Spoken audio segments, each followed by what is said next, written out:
pastor in one place for a while, you get to watch young people grow. And so it's my privilege to introduce one of the and grow in God, and through whom God has done amazing things. And so Felix, please come forward, and I hope you'll welcome Felix as our guest speaker this morning.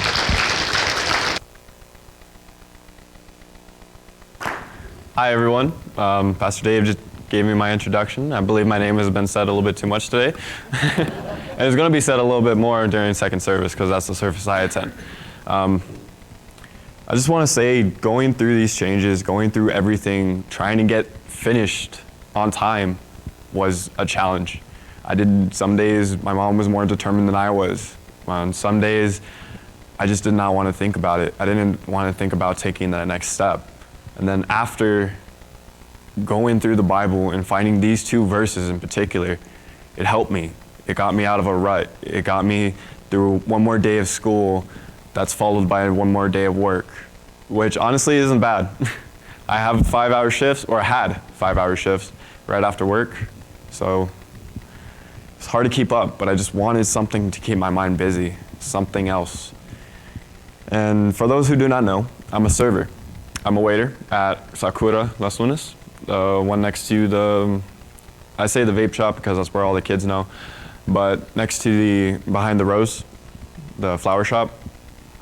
And I love meeting new people. That's me. I'm a social butterfly. That's how I met all of you, was being social. And finding people to talk to, finding people who had similar experience of life and non-similar, just gave me a whole new perspective.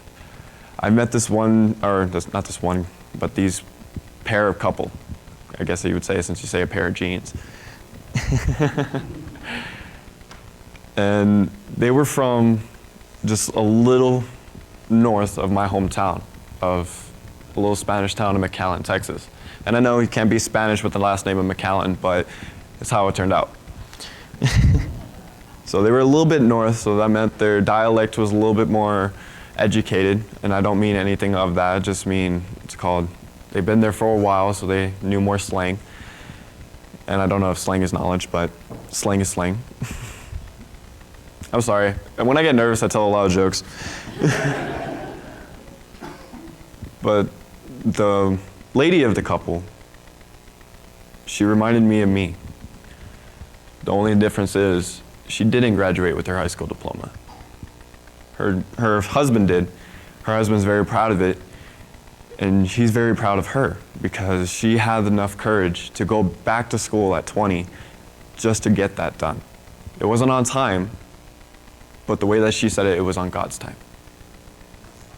Now that's what stuck to me. I'm sitting in my computer lab, my last class.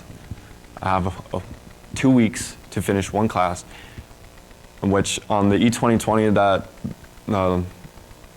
the New Mexico Education Department picked up is not easy. And I just did it. I went through, I just focused, I put music on, I only looked at the computer screen, which is typical for a millennial, but I did this time with a purpose, not just of playing games, not just of watching a news article or a stupid YouTube video. I did it with a purpose to finish, a purpose to actually be somebody. And I just remember saying, I looked at the percentage, I've done 3 lessons and I only went up from 0% to 3%. And I'm like, how am I gonna finish? There's no way. But I just remember taking a breather, standing up, going outside and just saying, God, please let me finish. Please let me not be the one in my family to not graduate on time. Because to me, that would have been the greatest disappointment of my life. So I continue on working it. I check again, about an hour later, because I'm 7:30 to 2:30. And then I noticed I was at 25%. It's 11 o'clock. I have 3 more hours to finish. I said, okay. Started going through it. And then forgive me because I'm really bad with names, but who's seen Hacksaw Ridge? What was the boy's name, the man's name? Do you remember? But you guys know who I'm talking about. Just thought about that moment, about how it was his experience, and just said, please, just one more. Just one more percentage, one more test, one more unit test, one more thing for me to finish. And I kept repeating that in my head. I kept saying it, and my teacher was looking at me like, are you okay? Do you have like medication I need to know about? But the 2:30 hit. I was on the, at the time I didn't know, but I was on the last test. I finished it with 100. I aced it. And then I just get this big old screen. I get this big old screen saying you are now finished with English 4 E2020. And I could not be any happier. I literally stood up and like yelled out, I'm done! My teacher was like, I don't know what you're done, but you're done. And then I explained to him, he's like, you're done. Wow. I spent a semester at Century High, 3.5 years at Los Lunas High. That's I grew up in McAllen, like I said earlier, but I finished my getting ready to adult in Los Lunas, over here. You know, this is all I've known in New Mexico. You know, I've seen Jemez, I've seen Roswell, you know, I haven't seen aliens yet, but that's yet to come. But I grew up here. Now, I understand, and like, I don't want to betray y'all by just like leaving and like saying, see ya, but I don't want to stay in Los Lunas. I don't want to end up like everyone else that graduates out of Los Lunas and Belen High. I want to do something. I want to be out there. That's the whole reason why I have the title of my sermon, which is An Ever-Changing World for a Never-Changing God. Because I have modern problems, but Judah, Moses, Peter, they had their modern problems, you know? And I figured if they can do it, why can't I? Why can't my fellow classmates? There's no reason. He has died for us, and only for us, to not only prosper, but to live a great life. I ran out of jokes, but I guess that's one. And going on with that story, I remember coming home, my mom asking me, hey, how does school go? Do you still have any more? And I looked at her and was like, I'm not gonna finish, just to mess with her, because I love my mom to death, but how much she's been stressing me over to finish high school was like school, mom, and then principal on top of that. And I told her I'm not gonna finish. And she was like, what? I'm not gonna finish. Why? Because I did my last class today. She looked at me and I swear that she was about to cry happy tears killing me. She was gonna be, I love you so much. I was gonna feel it that day. But she didn't cry. She looked at me and she was like, I'm so proud of you. Along with my grandmother, my other grandmother, my stepdad, my actual dad, my uncles, my aunties, my cousins, on graduation day, which was Friday. I could not have been happier. I took the first step. I mean, it took a lot of missteps, but I took the first step of moving on to becoming an actual adult and living a life. Because high school is not a life, it's a lifestyle. You know, I got a job because I wanted to get a job. Now I'm gonna get a job because I have to get a job. That's the main reason, that's the main difference that I've noticed.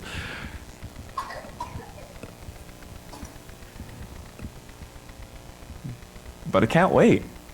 I'm on my way to become a Marine. A future Marine, I should say, because my recruiters hate it when I say that. I'm on my way to NMSU, New Mexico State, the college that I wanted. The first college I applied to, the college I really wanted to go to, and the college I got accepted in. Now that was a a really big wake-up call from God saying, hey, step up your stuff. I gave you this.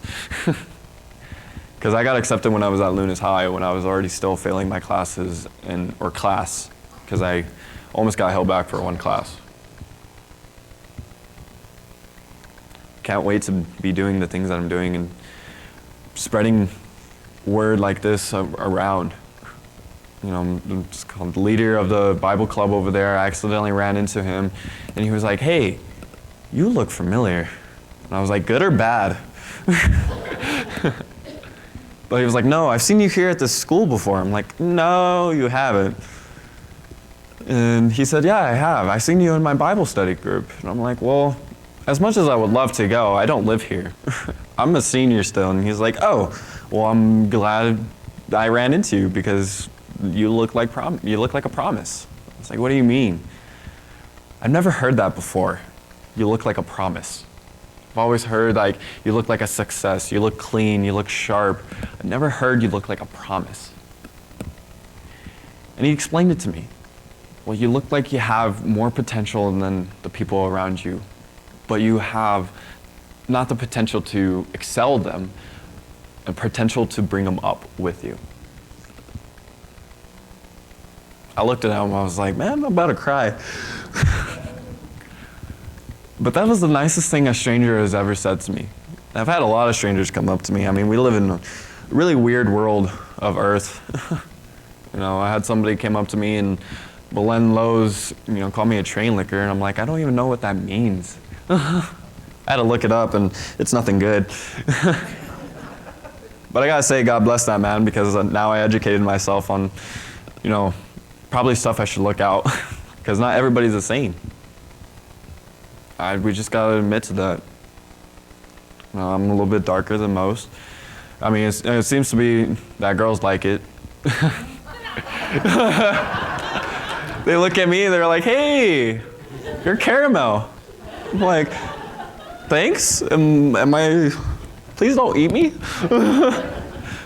We don't do that now anymore. We have food. We could go to Albertsons real quick.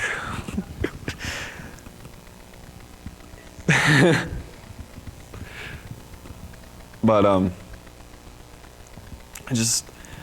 I can't wait to show my potential to you guys. I can't wait to come back and see the future youth group, see the future, next leaders, meet the new pastor, who I still don't even remember his name because I'm Armstrong. Hi. See, I'm a very people person, and I used to have this thing called like ADHLAS. So that meant attention deficit. Hey, look, a squirrel. Which my mom explained it perfectly to me. And I was like, hey, that's actually right. And I looked out the window and there was a squirrel. But I can't wait to meet Pastor Armstrong. I was going to say Mr. Armstrong. That could have been bad. But I've just had these influential people in my life. I had Marlo, I've had Miss Diane, I've had Pastor David, I have Miss Heather. I'm trying to look to see if I can see anybody else I recognize. Not right now. But as I move on, as I digress, there was a thing that my principal said to me. I know this is very disorganized, but this is the ill mind of Felix that you're getting into, so expect a roller coaster. And you might get a flip every once in a while. On graduation day, our class motto for all the young people, not Liam. Almost called Austin Liam. Have you ever seen ASDF videos? No? Ryan? Desmond the Moon Bear? Yeah, that was our class motto. How did I get here? All happy. And then it's preceded by like showing a bear on the moon, just, what? Confused. And I couldn't think of a better motto, because like Century is a whole bunch of misfits, a whole bunch of people just trying to graduate, just trying to do their stuff, no matter how long it takes. So how did I get here is a pretty good thing, especially with like all this stuff, like the Parkland shooting, was it Alamogordo? No, the Aztec shooting that happened a while back. Las Lunas got a threat, I was gonna say today, but this year, which is nothing new, sadly. in America, but it's just my opinion. But then he started going on.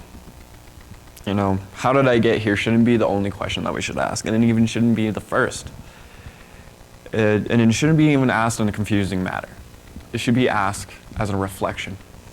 How did I get to this specific spot?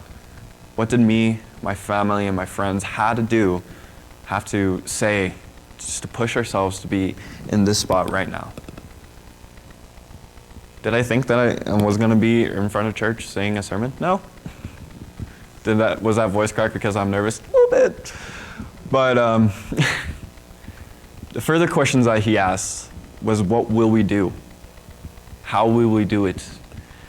And when will it be done? Now, I don't see that last question very important, because people have taken 5 years to graduate college because they had to take a break because of family or for personal reasons or whatnot. Main question was, what will I do next? What will I do after I become a Marine, after I go to college? I got accepted into the Department of Engineering. Hopefully I'll be going for computer engineering with a minor in aviation. Just because like drones have always fascinated me since like they not first came out, but like they first came like commercialized in like toys. I was all looking at it in like a video game. I'm like, this is cool.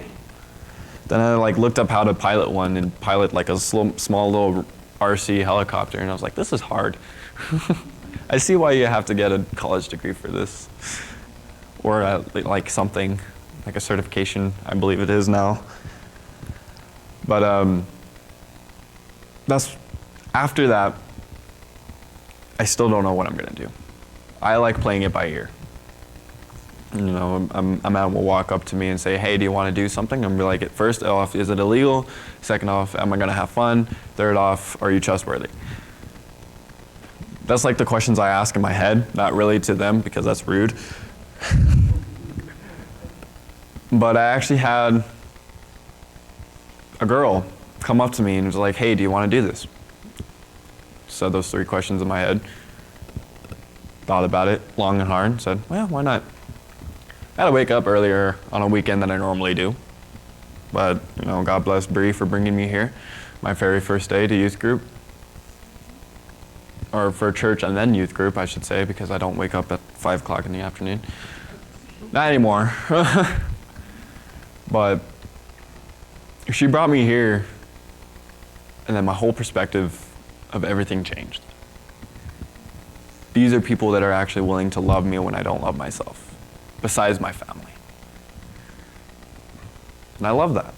That's my favorite part about it. Marlo can be my third father for how much he's done to me. Done for me, not done to me. Let me rephrase that. Done for me. Done for me. Done for me. Excuse me, as I was.